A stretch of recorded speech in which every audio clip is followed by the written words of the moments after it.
Good morning or good evening, depending on where you're watching. I'm Linda Kincaid in Atlanta, ahead on CNN Newsroom. Russian President Vladimir Putin making his way to North Korea for a much-anticipated meeting with Kim Jong-un. We'll look at what the two leaders are hoping to get out of this visit. Plus, action on immigration. U.S. President Joe Biden set to unveil a new executive order. What that will mean for the hundreds of thousands living in the United States illegally. And we'll have the latest on pop star Justin Timberlake's arrest in New York.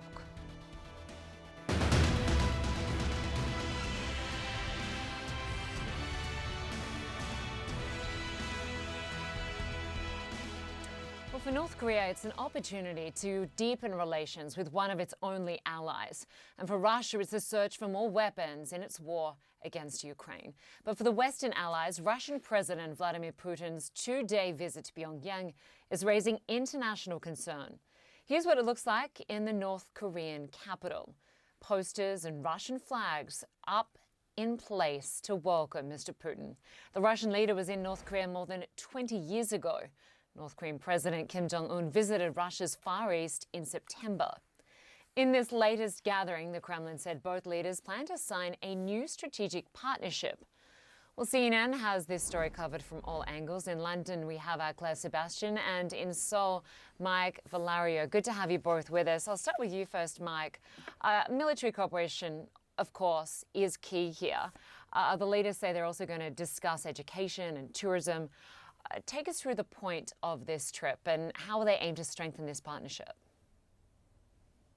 Well, Linda, I think that's the biggest question mark, right? And we'll know the answer to that question tomorrow evening when this song and dance is all said and done. How are they going to enhance their quote-unquote strategic partnership that was agreed when the two leaders visited each other in eastern Russia in September of last year? So they could either go small ball with, as you were saying, tourism, economic measures, or they could go hardball from the American, Western, and certainly South Korean point of view, deciding to enhance their military ties, perhaps engaging in military drills in some areas that North Korea contests, or at least close to some of these areas, outlying islands where North Korea contests close to the border between North Korea and South Korea. So we're going to be waiting to see, but each country certainly wants a whole laundry list of items from the other country as we look at this video from Pyongyang of how people there are cleaning up the city and getting ready for this show tomorrow. So what North Korea wants, it wants help with missiles, its satellite program, food assistance, energy assistance, certainly the quote-unquote prestige of Kim Jong-un standing on the stage on Kim Il-sung Square with Vladimir Putin. And what Russia wants, they need more ammo to prosecute their war against Ukraine. But, you know, on that note, Linda, Vladimir Putin very publicly, very interestingly, said last week that he is grateful to South Korea for not, I repeat, not sending lethal weapons to Ukraine. Now, because South Korea has refrained from sending lethal weapons to Ukraine, there is a thinking that perhaps Vladimir Putin may not go all the way with a new military alliance with North Korea because he doesn't want to rock the boat too much, according to that train of thought. He doesn't want to upset the South Koreans, who, again, are not sending lethal weapons to Ukraine. Listen to some points on that front. Korea remains committed to not providing lethal aid to Ukraine, and this is very much the Kremlin has made it clear that this is a red line for them. But by the same token, if the Kremlin were to upset or annoy or anger Seoul too much, then the threat is, of course, that Seoul may start to provide lethal aid to Kiev. Okay, so the atmosphere that we are dealing with as this visit is set to begin, you know, before 9 a.m. local time, between 8 a.m. and 9 a.m., there were 20 to 30 North Korean troops, Linda, who strayed from their portion of the DMZ and actually entered South Korean territory. There are video images and still shots of North Korean construction along the DMZ that most likely is just strengthening the border, making it harder for people to defect from North Korea to South Korea. So South Korea this morning sending a few warning shots, telling the North Koreans, hey, get back to your side of the DMZ. This is the second time it has happened in 2 weeks. China, for its part, meeting today with their South Korean security counterparts, trying to agree on a framework to keep the status quo here.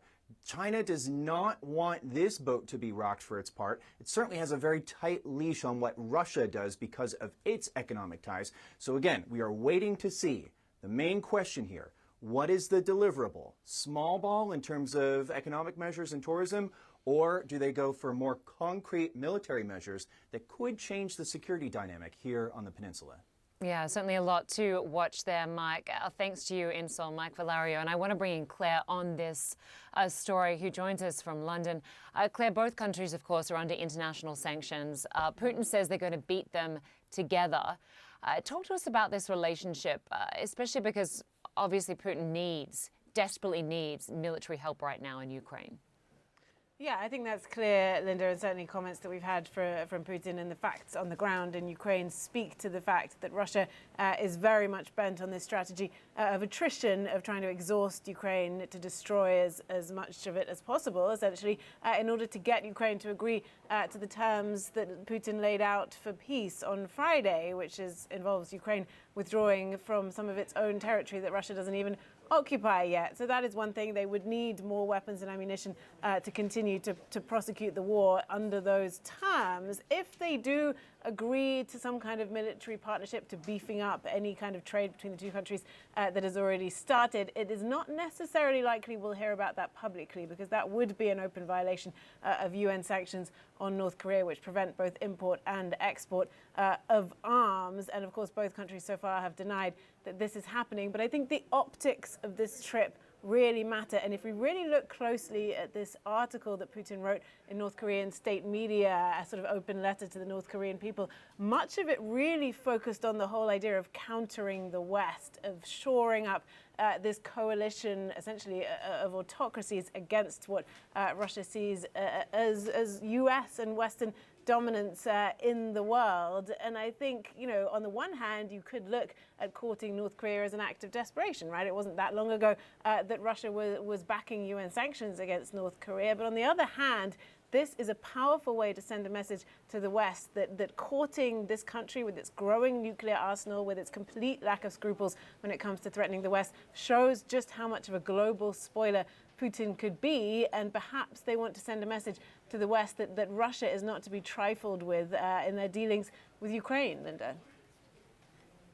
All right, Claire Sebastian for us in London.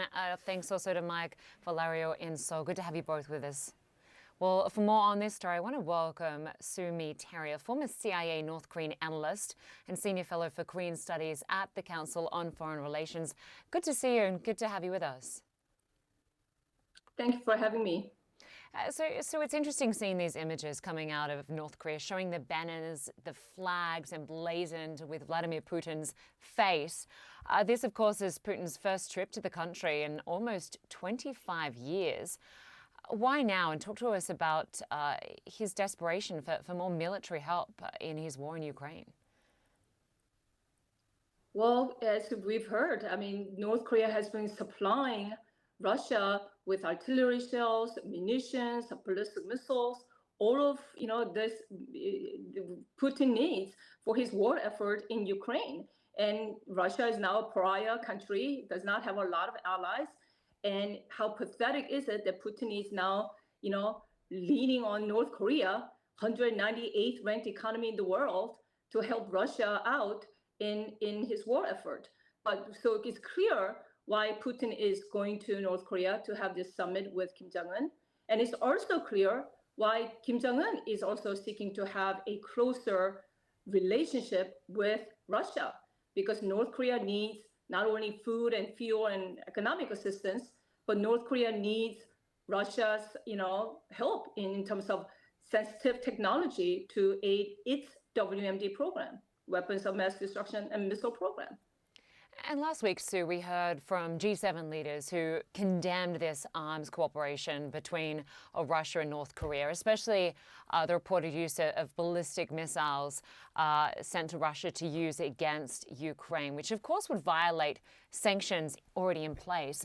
What else can be done to gather evidence about that for any sort of further repercussions when it comes to skirting those sanctions?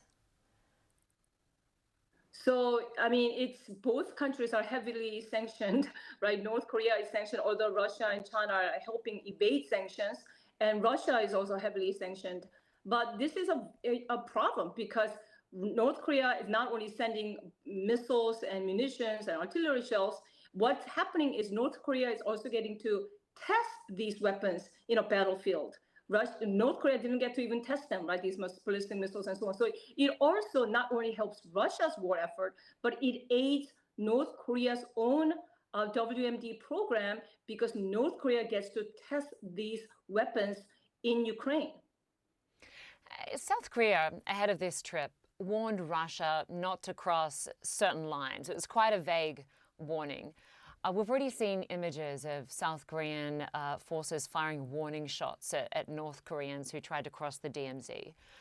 Just explain what those lines could be that South Korea is warning of. Evidence that Russia is providing sensitive military technology to North Korea would be one of them. But in reality, this is a lot of rhetoric. What can South Korea really do to stop Putin from providing military sensitive technology to North Korea? What can the United States really do? We are already sanctioning Russia. Russia is already isolated. So in terms of leverage, it's hard to see what kind of leverage really South Korea or the United States really have in stopping Putin if Putin decides to provide sensitive military technology to North Korea. And talk to us in terms of trade. What sort of agreements do you think we could see come out of this two-day summit with Vladimir Putin in North Korea? Well, North Korea wants to reduce its reliance on China. 90% of North Korea's trade is with China.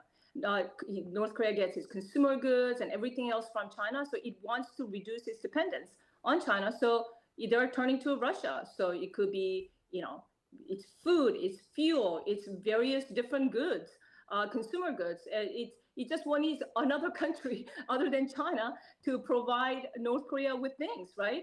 Its economic situation is pretty dire. And we know that even though former Soviet Union and North Korea had a relationship, since the collapse of the Soviet Union and the end of the Cold War, their relationship, there was not really much going on in terms of North Korea-Russia relationship, trade or economic exchanges and so on. So at this point, anything would be helping North Korea because, again, China, it was the only patron, ally, and really a trading partner for North Korea. All right, Sumi Terry, former CIA North Korean analyst. We appreciate your time as always. Thanks so much. Thank you for having me. And we are awaiting those pictures of Vladimir Putin in North Korea. We will bring you them when they happen.